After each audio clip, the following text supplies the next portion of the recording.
చేసుకున్నారు వాళ్ళు. కానీ రేపు ఏం చేస్తారు అనేది that will be a big question. Saudi Arabia వాళ్ళకి ఏమైనా రీఅష్యూరెన్స్ ఇస్తారా? సరే మేము ఎస్టీసీతోని ఏం సంబంధం ఉండదు మాకు, మేము ఎస్టీసీని అట్లనే ఉండనిస్తామంటే then it's a different ball game out. ఇప్పుడు ఆ పరిస్థితికి రాలేదు వీళ్ళు ఇంకా. సరే, ఇవన్నీ I'm connecting all these developments to Nostradamus future theory.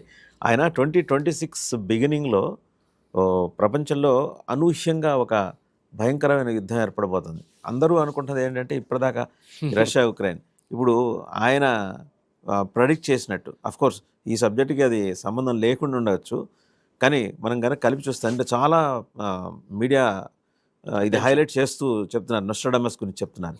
ఇదేమైనా అలాంటి భీకర యుద్ధం కాబోతోందా? అవ్వచ్చు. లేదు సి నాస్ట్రాడమస్ చాలా చెప్పారు అట్లాంటి ప్రెడిక్షన్స్. అన్నీ కరెక్ట్ రాలేదు, కొన్ని కరెక్ట్ వచ్చింది, కోయిన్సిడెన్స్ ఉండొచ్చు. కానీ మనం చూడాల్సింది ఏంటంటే అమెరికన్ ఇంట్రెస్ట్ ఏంటి, యూరోపియన్ ఇంట్రెస్ట్ ఏంటి, సౌదీ అరేబియా ఇంట్రెస్ట్ ఏంటి. ఈ 3 కంట్రీస్ మెయిన్ ఉంటుంది దీంట్లో. అండ్ యూరోప్ని పక్కన పెట్టచ్చు ఇప్పుడు. But it be US and Saudi Arabia. With Saudi Arabia become a big brother, వీళ్ళందరినీ కంట్రోల్ చేయడంలో ఉంటుందన్నమాట. అది జరిగితేనే యమన్ ఒక టెస్ట్ కేస్ లాగా ఉంటుంది మీకు. సో అప్పుడు జరిగిన దాంట్లో 2004లో జరిగిన క్రాక్ డౌన్ ఒకటి సలేది, దాని తర్వాత 6 సంవత్సరాల తర్వాత హూతీలు వచ్చారు. సో ఇరాన్ నుంచి సపోర్ట్ వచ్చింది. కానీ the entire story is now changed. ఇప్పుడు హూతీలు కూడా చాలా పవర్ఫుల్ ఫోర్స్ అయిపోయారు, అటు గవర్నమెంట్ చాలా వీక్ అయిపోయారు, ఒకవైపు STC is become very powerful. రేపు పొద్దున సరే అంటే ఒక పాజిబిలిటీ నేను జస్ట్ అడుగుతున్నది, హూతీస్ కూడా ఇప్పుడు మనం చూసిన సిరియాలో టెర్రరిస్ట్ వాడు అక్కడ ప్రెసిడెంట్ అయిపోయి రాజగౌరవం పొందుతున్నాడు కదా, హూతీస్ కూడా అలాంటి స్టేటస్ దక్కే అవకాశం ఉందా రాబోయే రోజుల్లో? డౌట్ఫుల్. హూతీస్ సంగతి ఏంటంటే వాళ్ళు ఏం చేయకుండా ఉండిపోతే ఏం చేయరు ఎవరే వాళ్ళని. కానీ రేపు వాళ్ళ దగ్గర ఉన్న ఆయుధాలు, for example anti aircraft guns ఉన్నాయి, రాకెట్ ప్రొపెల్ గ్రెనేడ్స్ ఉన్నాయి, ఈవెన్ సోవియట్ యూనియన్ పెట్టిపోయిన పాత మిగ్స్ కూడా ఉన్నాయి. ఇది ఎవడైనా యూజ్ చేస్తే then it becomes a problem. అది వాడకుంటే దట్స్ ఓకే, కానీ ఇరాన్ ఇస్తున్న ఆయుధాలు వాడుకొని ఇరాన్ ఇప్పుడు కొంచెం క్వైట్గా కూర్చున్నారు. ఆ బాంబింగ్ తర్వాత, యుఎస్ బాంబింగ్ తర్వాత మళ్ళీ వీళ్ళు యురేనియం ప్రాసెసింగ్ మొదలుపెట్టి మళ్ళీ గొడవ వెళ్తే then it is become a different story. So ఇది ప్రాబ్లం. ఈ హూతీలు is a big issue. Houthis unknown quantity అని చెప్పొచ్చు మనం. గవర్నమెంట్ ఏమో చాలా వీక్ ఉంది. వాళ్ళు పెద్ద పెద్ద స్పీచ్లు ఇస్తారు గవర్నమెంట్ అక్కడిది, కానీ వాళ్ళు ఏం చేయలేకపోతారు. ఐ థింక్ మూడిట్లో అన్నిటికంటే స్టేబుల్ నాకు అనిపిస్తుంది, నా personal opinion, STC. They seem to be the most stable force. కొంచెం ఏం చెప్తారు, అంత రిలీజియస్ ఆర్థోడాక్సీ లేకుండా నడుస్తుంది వాళ్ళకి, liberal Islamic nation. So whereas Saudi is very religiously, వాళ్ళు ఎంత మోడర్నైజ్ చేసినా still they control the 2 most holiest mosques in the world కదా, మెక్కా అండ్ మదీనా వాళ్ళ దగ్గర ఉంది అదంతా. So the most 2 holiest places in Islam is there with Saudi Arabia. So చూద్దాం. But Yemen as a country is a test case.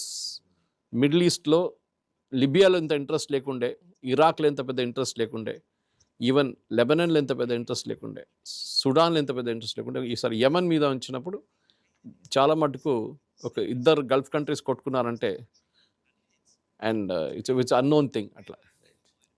In fact చాలా మటుకు వాసుదేవన్ గారు దీనికి ఇంకో థ్రెట్ కూడా ఉంది, మనం మెన్షన్ చేయలేదు కానీ అల్ఖైదా గురించి 4వ ఫోర్స్ అక్కడ ఉంది. Al-Qaeda is towards the other part of the country which is towards the Omani side. చాలా మటుకు యుఎస్ దాని మీద కూడా నిఘా పెట్టున్నారు. అక్కడ కూడా యుఎస్ బాంబింగ్ చేశారు. అల్ఖైదా మూవ్ అవుతున్నారా, వీళ్ళకి అందరికన్నా ముగ్గురికన్నా పెద్ద భయం యుఎస్కి ఇది. Al Qaeda if that moves into Yemen, అది చాలా పెద్ద ఇష్యూ అయిపోతుంది. రైట్, సో వాళ్ళకి అంత శక్తి ఉందా సార్ అల్ఖైదాకి? అది అల్ఖైదాకు ఉంది. హైదీ 2 నెలల ముందు సౌదీ అరేబియాలో ఉన్నాడు, రియాద్లో వచ్చి ఏడుచుకుంటున్నాడు, నాకు ఆయుధాలు ఇవ్వండి, మేము పోరాటం చేయాలి అల్ఖైదాతో. హూతీలతో కాదు, హూతీలతో చేశారు. ఏడెన్ అటాక్ చేసినప్పుడు, ఏడెన్ పోర్ట్ అటాక్ చేసినప్పుడు, that is when Saudis got involved. అప్పుడు దాకా యుఎస్ ఆయుధాలు ఇవ్వలేదు, సడన్గా యుఎస్ ఆయుధాలు ఇచ్చినారు. సౌదీ అరేబియాకి ఆయుధాలు ఇచ్చారు, ఆయుధాలు మళ్ళీ వీళ్ళకి వచ్చేసింది, గవర్నమెంట్కి వచ్చేసింది అక్కడ. కానీ ఇప్పుడు అల్ఖైదాని మీద కూడా బాంబింగ్ చేయడం యుఎస్ చేస్తున్నారు, డైరెక్ట్ సౌదీ చేయట్లేదు. దానికి ఇది చాలా పెద్ద డిఫరెన్స్. ఇప్పుడు వాళ్ళ ప్రెజెన్స్ ఎక్కడ ఉంది? Al Qaeda toward the right side of the country, right side of the Yemen. Opposite హూతీలు ఇటువైపు ఉంటే వీళ్ళు ఇటువైపు ఉన్నారు. Okay, can say toward the eastern side. So అక్కడ పెద్ద టెరిటరీ అల్ఖైదా చేతిలో ఉంది. వాళ్ళు గిట్ట అక్కడి నుంచి మూవ్ కాకపోతే ఇట్స్ ఓకే, మూవ్ అయితే ప్రాబ్లం అయింది. వాళ్ళకి సపోర్ట్ ఎక్కడి నుంచి వస్తుంది? అల్ఖైదా సపోర్ట్ అని లేదు అసలు. అల్ఖైదాకి they raise their own resources, మనకు అందరు తెలిసిందే. అంటే పోస్ట్ ఒసామా బిన్ లాడెన్ అక్కడ అది కొంత సైలెంట్ అయింది. మీరు ముందు తాలిబాన్ చెప్పొచ్చు, ఆఫ్ఘనిస్తాన్ చెప్పొచ్చు. ఇప్పుడు ఆఫ్ఘనిస్తాన్ వాళ్ళ వైపు వాళ్ళ పని వాళ్ళు చూసుకుంటున్నారు. అల్ఖైదాకి అక్కడ సపోర్ట్ ఏం లేదు. ఇప్పుడు బిన్ లాడెన్ లేరు, ఐమన్ అల్ జవారీ లేరు, ఎవరు లేరు అక్కడ వాళ్ళ దగ్గర. So this will become a big problem అనమాట. సో అల్ఖైదా ఇష్యూ కూడా ఉంది అక్కడ. Can let us see how it functions from there. Thank you Suresh garu, thank you very much. And as for as Yemen is concerned,